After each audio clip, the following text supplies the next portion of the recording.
Monsieur le Président, Mesdames, Messieurs, je ne ferai pas mine d'être impressionné de me trouver là devant vous et de prendre la parole à cette tribune. J'ai vécu des choses autrement éprouvantes, vous pouvez me croire. Nous ne sommes plus que 7.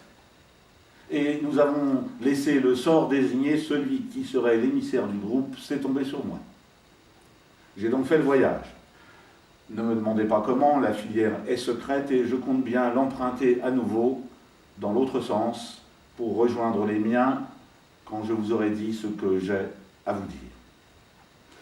Apprendre votre langage n'a pas été bien difficile. Ne sommes-nous pas réputés pour nos talents d'imitateurs? Je sais reproduire aussi la sirène de vos cargos, le vrombissement des moteurs de vos avions, le petit claquement sec de vos sécateurs. Mais je ne suis pas venu pour vous distraire ou vous amuser. Ce temps-là aussi est révolu. Le spectacle est terminé, rideau. Nous ne sommes plus que 7. 5 mâles et 2 femelles. Le rapport inverse nous eût été plus favorable relativement à nos chances de survie. J'entends, mais sur cela non plus nous n'avons pas prise. Nous nous sommes toujours montrés pacifiques avec vous. Il fallait vraiment que vous enfonciez le bras dans notre terrier pour que nous consentions à vous mordre. Ou que vous tombiez tout rôtis entre nos crocs quand vos corps jonchaient vos champs de bataille et que le grand ménage nous était confié. Nous ne sommes pas venus vous chercher. Nous ne vous avons pas pris en chasse. C'est vous, toujours, qui avez ouvert les hostilités. Vous avez brandi vos fouets, vous avez lancé vos harpons, vous avez épaulé vos fusils. Partout, vous nous avez traqués. Votre Majesté, Mesdames, Messieurs, la forêt la plus sombre où nous avions notre repère, vous y avez jeté la lueur de l'incendie. Vous avez sculpté dans l'eau l'escalier qui vous a conduit au fond des plus insondables abysses où nous avions notre refuge. Vous vous êtes hissé sur la canopée et vous avez laissé derrière vous les papiers gras de votre pique-nique. Vous avez gravi le sommet de la montagne abrupte où nous avions bâti notre nid. Vous vous êtes glissé dans les galeries où nous avions enfoui nos larves. Vous nous avez pris le tronc creux et le madrépore, le buisson et la rivière. Il ne nous reste que l'arc-en-ciel. Ne vous méprenez pas, je ne suis pas là pour vous attendrir. Nous savons que vous gardez vos larmes pour assaisonner vos chagrins, pour ondoyer vos morts, que vous ne pleurez que sur vous-même, une vraie douche alors, à se demander comment vos pieds peuvent puer autant. Et ce n'est pas une découverte de notre flair exceptionnel. Les grands arbres aussi dépérissent à votre approche. Non, je n'espère pas vous attendrir. Votre compassion du reste nous est aussi pénible que vos prétendues caresses quand vous nous gratouillez le crâne avec l'ongle, quand vous nous flattez la croupe. Il a fallu l'apparition récente des sextoys pour que vous relâchiez un peu vos suffocantes étreintes. Nous étions là, sachez-le, de nous frotter contre les cactus pour récupérer notre fourrure souillée de bave et de foutre. Je ne suis pas là pour les mamours. Je ne suis pas venu non plus vous supplier. Vos intérêts sont engagés et je n'ai rien à faire valoir contre de tels enjeux. Je ne vais donc pas me fatiguer à pousser mon trille, je ne soulèverai pas une charge 50 fois supérieure à mon poids, je n'effectuerai pas un bond de 12 mètres, je ne prendrai pas la couleur de ce pupitre et vous ne verrez pas davantage scintiller mes écailles. D'ailleurs, ce n'est pas cela en nous qui excite votre convoitise. Monnaie de singe pour vous, nos trésors. Si vous nous avez braconnés, harponnés, exterminés, si nous ne sommes plus aujourd'hui que 7, 2 femelles et 5 mâles, mesdames, messieurs, c'est pour vous vêtir de nos plumes. Vous voulez notre ivoire et notre ambre, notre corne râpée, mais du piment dans votre morne sexualité. Il fallait nous demander gentiment. Nous l'aurions volontiers enfoncé nous-mêmes dans vos fentes, en profitant de nos 3 tonnes lancées à 50 km à l'heure, nous vous aurions découvert d'autres orifices à plaisir bien profonds. Évidemment, je conçois bien que nos performances en ce domaine ont de quoi vous éblouir. Mais voyez, nos portées multiples, nos engendrements fabuleux ne suffisent pas à compenser les coupes sombres opérées par vos carnages.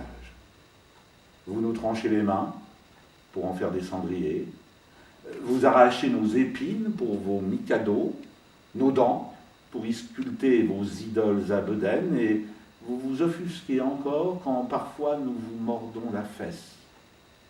Mais je ne suis pas venu pour vous menacer, grand Sachem, votre honneur, très Saint-Père. Pardonnez-moi, je ne suis pas encore au parfum de toutes vos simagrées. Votre présence excite plutôt les réflexes défensifs de ma glande anale. Mesdames, messieurs, et toi aussi, Sérénissime Altesse, je me défends plutôt, je ne vous menace pas. Vous n'avez pas besoin de notre rostre, ni de nos griffes, pour vous déchirer de haut en bas. Je vous dois cette justice, vous ne vous ménagez pas non plus. Vous toussez avec nous dans le nuage produit par votre cerveau en surchauffe.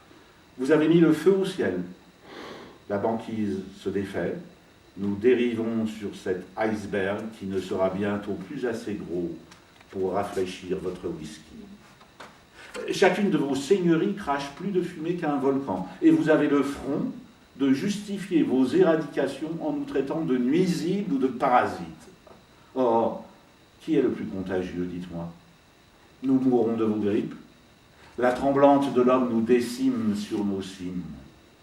Mesdames et messieurs, vos mains sont d'implacables cisailles, des fossiles, camarades. La forêt recule quand vous apparaissez, vous lui faites peur. Le désert progresse sur vos talons. Vous semez du sable derrière vous pour retrouver le chemin de votre maison vide, de votre jardin mort, de votre solitude. Je suis venu rugir, barrir, ululer à cette tribune pour vous sauver, parce que vous nous inspirez de la pitié, savez-vous, parce que nous sommes bien placés pour vous représenter l'horreur d'un monde sans nous, ce lugubre enclos réservé à l'espèce humaine dont vous êtes en train de forger les grilles. Voilà un zoo qui va manquer de visiteurs. Il vous faudra compter sur le seul ténia. Vous finirez par l'aimer, faute de grives. Vous donnerez un petit nom charmant à votre vers solitaire. Il y aura les années en A, et vous le nommerez Astor, Alcide, Anatole. Et les années en P, ce sera Pipou, Pancho, Pépin. Le monde sans nous, votre Excellence, mesdames, messieurs, essayez un peu d'en prendre la mesure, sans l'aigle ni le cheval, sans les 10 mètres du serpent Python.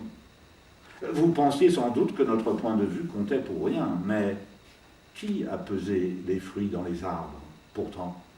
Qui possède parmi ses organes sensibles le radar, le sonar et la boussole? Qui sent venir l'ouragan? Qui pousse le premier cri quand la terre se fend? Et qui a exploré le fond des mers? Qui connaît le goût des feuilles du jujubier? Je ne crois pas vous avoir jamais vu dormir sous l'herbe autrement que mort. Dites-moi si je me trompe. Vous savez si peu de choses de ce monde. Vous n'avez jamais dansé avec une algue? Vous ne pouvez pas même imaginer l'aventure que c'est de vivre dans une fleur. Quand tombe la nuit, plus rien ne subsiste pour vous de ce globe terraqué que son satellite lunatique, alors que nous lui voyons tant de diaprures nouvelles, tout un prisme de couleurs secondaires, plus chatoyantes. Il m'en coûte d'être ici, de contraindre mon larynx à former ces syllabes qui déjà, collées les unes aux autres, comme ceci ou comme cela, ont été proférées par tant de discoureurs, ces phrases sinueuses qui savent servir une cause et son contraire, la thèse et l'antithèse, avec le même entrain. Moi, je préfère feuler en me faufilant entre les racines et les lianes. Nul ne se méprend sur le sens de mes interventions. Mais j'ai l'impression que je ne peux user de votre langue sans devenir spécieux, hypocrite et manipulateur, que le mensonge est inhérent à son principe. L'étymologie me conforte dans cette idée. Vos mots cachent ce qu'ils veulent dire, ou ils l'ont oublié. Ils se sont transformés, adaptés sans cesse, comme s'ils n'avaient aucune vérité à préserver et à défendre. Ils ont renié tour à tour leur signification transitoire pour étayer ponctuellement une nouvelle imposture. Comment pourrais-je me faire entendre dans ces conditions et qu'allez-vous comprendre? J'aurais peut-être dû m'en tenir à ma première idée. Oui, j'aurais sans doute dû me présenter là devant vous, mesdames, messieurs, simplement et hurler à la mort.